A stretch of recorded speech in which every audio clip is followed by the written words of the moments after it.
வெளிமாநில பதிவெண் கொண்ட ஆம்னி பேருந்துகளை இயக்குவதால் அரசுக்கு வருவாய் இழப்பு என்று ஆய்வில் தகவல் வெளியானது. அதன் அடிப்படையில் போக்குவரத்து துறை சில அதிரடி மாற்றங்களை மேற்கொண்டார்கள்.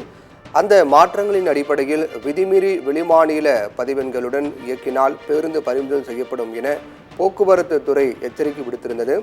இதையடுத்து போக்குவரத்து துறை விதித்த கெடு முடிந்த நிலையில் வெளிமாநில பதிவெண் கொண்ட 547 பேருந்துகளை இயக்குவதில்லை என முடிவு செய்யப்பட்டது. மேலும் ஆம்னி பேருந்து தரப்பில் இதற்கு கூடுதல் அவகாசம் வழங்க வேண்டும் என்றும், குறிப்பாக பதிவெண் மாற்றுவதற்கு அவகாசம் வழங்க வேண்டும் என்றும் இதை வலியுறுத்தி போக்குவரத்து துறை அமைச்சரை சந்தித்து முறையீடு இருப்பதாக அவர்கள் தரப்பில் தெரிவிக்கப்பட்டது.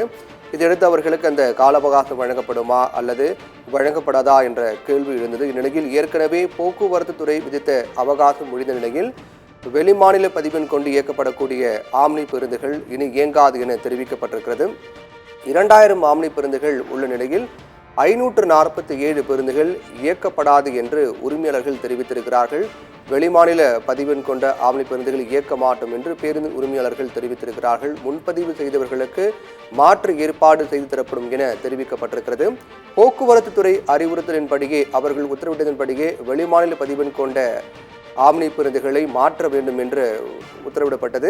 அதன்படியில் அதற்கான கால அவகாசம் வழங்கப்பட்டது. ஏனென்றால் இந்த வெளிமாநில பதிவெண் கொண்ட வாகனங்கள் ஓட்டப்படுவதால் மிகப்பெரிய அளவில் தமிழகத்துக்கு வருவாய் இழப்பு ஏற்படுவதாக தெரிவிக்கப்பட்டது. அதன் காரணமாக தமிழகத்தில் ஓடக்கூடிய ஆம்னி பேருந்துகள் அனைத்தும் தமிழக பதிவெண் கொண்ட வாகனங்களாக இருக்க வேண்டும் என்று தெரிவிக்கப்பட்டது. அதன் அடிப்படையில் இந்த முக்கிய உத்தரவானது பிறப்பிக்கப்பட்டது.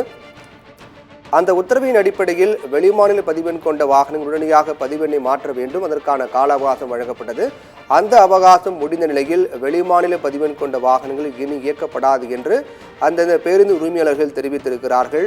தமிழக அரசின் போக்குவரத்து துறையினுடைய உத்தரவின்படியே செயல்படுவோம் என்றும், வெளிமாநில பதிவெண் கொண்ட பேருந்துகள் இயக்கப்படாது என்றும் அவர்கள் தரப்பில் தெரிவிக்கப்பட்டிருக்கிறது. மொத்தமாக 2000 பேருந்துகள் இருக்கக்கூடிய நிலையில் 547 பேருந்துகள் இயக்கப்படாது என்று பேருந்தினுடைய உரிமையாளர்கள் தெரிவித்திருக்கிறார்கள்.